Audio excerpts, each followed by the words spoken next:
विद्यार्थी, सन्माननीय व्यासपीठावर उपस्थित मान्य आणि माझ्या मित्र मैत्रिणी, आज मी तुम्हाला स्त्री जन्माची भाळी या विषयावर काही 2 शब्द सांगणार आहे. ते तुम्ही ऐकून घ्यावे अशी माझी नम्र विनंती.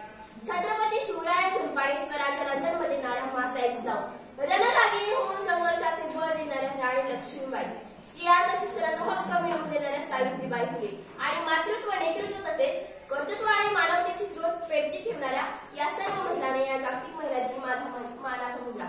आपल्या देशातील स्त्रीला या शिक्षणाचं प्रवर्तन आणावं कसं आणि शिक्षण हेच तिचं जीवन आहे हे या देशातील लोकांना समजून सांगावं कसं, पटवून द्यावं कसं. खरंच आज आपला देश खूप प्रगती करत आहे, प्रगतीच्या वाटचालीत आहे, पण तरीही आपल्या देशातल्या स्त्रीला जेवढा महत्वाचं स्थान मिळालं पाहिजे तेवढा मिळत नाही. म्हणूनच एका स्त्रीला, म्हणूनच एका लहान मुलीला तिच्या आईच्या गर्भातच मारून ठेवलं जायचं. पण तेव्हा कोण आपल्याला अधिकार देणार त्या उमलत्या कळीला तोडण्याचा, त्या लहान जीवाला मुळापासून नष्ट करण्याचा? तेव्हा ती स्त्री, ती उमलती कळी, तो लहान जीव आपल्या आईला बोलायचा. पुरुषांच्या ओझ्याखाली लपलेले हा स्त्रीचं जग बुऱ्या डोळ्यांनी पाहायचाय, पुरुषांच्या ओझ्याखाली लपलेले ह्या स्त्रीचं जग बुऱ्या डोळ्यांनी पाहायचाय. काळाच्या पडद्यात रडू नको आई, अगं आई, काळाच्या पडद्यात रडू नको आई, आता मला जगायचंय, आता मला जगायचंय. आपल्याला आपल्या देशातील लोकांनी असं नाही केलं पाहिजे. आपण म्हणतो मुलगा झाला तर चांगलं, पण मुलगी नको.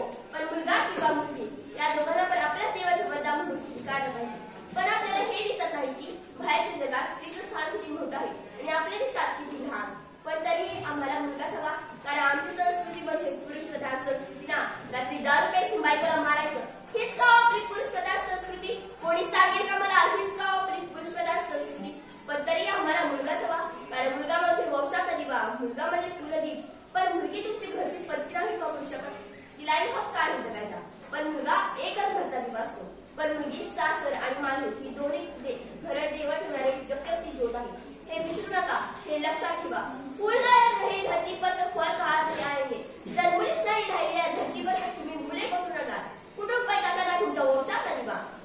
जब फूल न रहे धरती पर तो फल कहां से आएंगे. अंश काटकर रखना तुम वंश कहां से बढ़ाओगे, अंश काटकर रखना तुम वंश कहां से बढ़ाओगे. खरंच आपल्या देशातील स्त्रीला नुसतंच वाचवलं नाही पाहिजे, तिला शिकवलं पाहिजे, तिला घडवलं पाहिजे. तिच्यावर होणारा अन्याय, अत्याचार पूर्णपणे थांबवला पाहिजे. तेव्हाच आपल्या आसपास प्रत्येक जाती धर्मातील स्त्रिया पुरुषांच्या बरोबरीने प्रत्येक क्षेत्रात काम करताना दिसतात. पण आपल्या देशातील स्त्री अजूनही कोणीतरी अन्यायाच्या अंधारात चूल आणि मूल यातच गुंतलेली दिसते.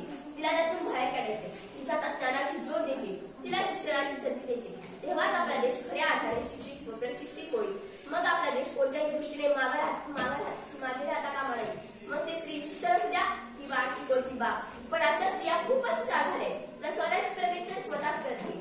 त्यांची स्वप्ने चाकरी न राहता मनामध्ये जिद्द, धैर्य, आत्मविश्वास निर्माण झालाय. कोणीतरी म्हटलं आहे, अरे लाटांमध्ये सगळेच फुटतात, पण खरा शूरवीर तो जो लाटाला भेदून पुढे जातो. पण खरा शूरवीर तो जो लाटाला भेदून पुढे जातो. अशाच काहीतरी आपल्या देशातील स्त्री आहे, जी स्वतःची प्रगती स्वतःच करत आहे.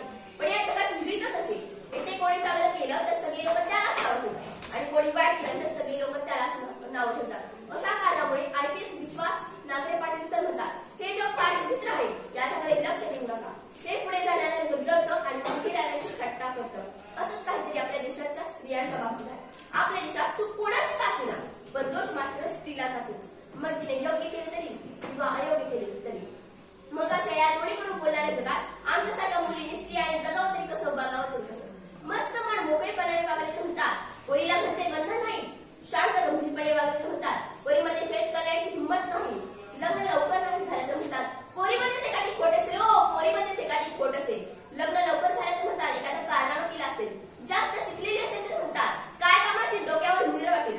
असे आहे तू तुम्ही जगात, मी म्हणते असे आहे तू तुम्ही जगात. आमच्यासारख्या मुलींनी स्त्रियाने जगावं तरी कसं, निराकृती असताना बदनामीला घाबरून मरावं तरी कसं. मी म्हणते असे आहे दूध दोन्ही जगात, पोरींनी जगावं तरी झाशीच्या राणीसारखं आणि मरावं तरी झाशीच्या राणीसारखं. पण आपणच आपल्या देशातील स्त्रीला शिक्षणाची संधी उपलब्ध करून दिली पाहिजे. तुम्हाला एक प्रसंग सांगते. कलकत्त्याच्या रस्त्यावर एक विदेशी स्त्री चालली होती. तिच्याबरोबर तिच्या 2 सहकारी महिला सुद्धा होत्या.